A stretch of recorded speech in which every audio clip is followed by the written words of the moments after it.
মনে হয় তোর? কি মনে হয়? তো কি মনে হবে? আমি কি টাউনের লোক না গ্রামে? আমি তা বলি নাম বললি ছেলে বলে তোর ভাই এমন কোনো লোক নেই যে আমার বাড়িতে ছাগল কেনে। তাই আমার তিনটে ছাগল বিক্রি হবে। তোর লাগবে না। তাহলে তুই নিয়ে যা আর 4500 আমি তোর খোলা যদি তোর পড়া হয় না তো গোপনে উঠবে। 4500 দিবি আর 4500 দিবি কত দিবি কত তোর মা নেই যা টাকা দে। 3500 টাকা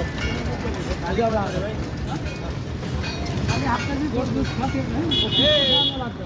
কষ্ট করে পয়সা দিয়ে আর কি না ও আরে আমি জীবনে কোনোদিন আর করিনি আজকে চাকরি করতে বলি করে ছেলের নাম এই সৈন্য সময় ঢুকতে পারে না মা দেখছি ও তো ওই ঘর ও এখনো ফুল দুধটা ধাড়িটা তাজা বিলে জন্য বেশি দিতেছে খাই এর বয়স 2 মাস হবে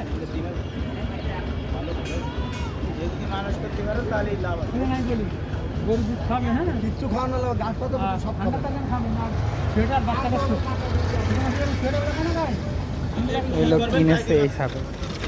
সব বাচ্চা যদি আল্লাহ বাঁচায় রাখে বুঝলে তো সবাই তো দেখতে সামনে গরমের টান আসতেছে দেখতে দেখতে ভালো হয়ে যাবে এসব বাচ্চা 1000 টাকা আজকাল ছাগল আছে কাকে দিব যত্ন করতে হবে ভালো। কপাল আমি 10,000 টাকা বাচ্চাদের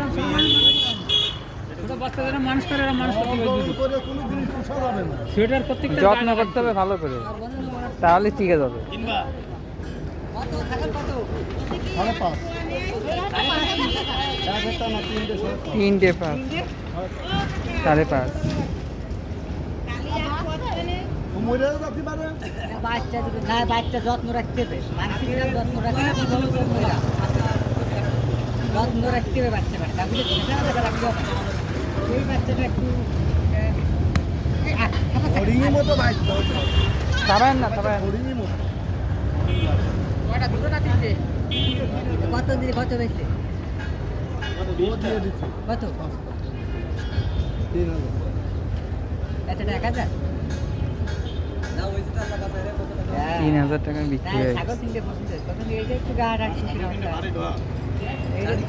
খাসি না আইলো এই খাসি না আইলেন আপনারা তুই বোতলে বেরে বোতল রেস্টুরেন্টে দুধ কই এ খাবে দুধ না খালি বাঁচতে নে বাস দাড়িটা সিটাঙ্গে পাঠা দিছাও দুধ সব আনে পরে ওরে মজুর ব্যাপারে দি পয়সা তো বাচ্চা তুলোবাই বলে ওর মা বলে আর বেরে গেছে মা বলে বেরে গেছে তুলোবাই তো সামনে আছে বলে বেড়ে গেছে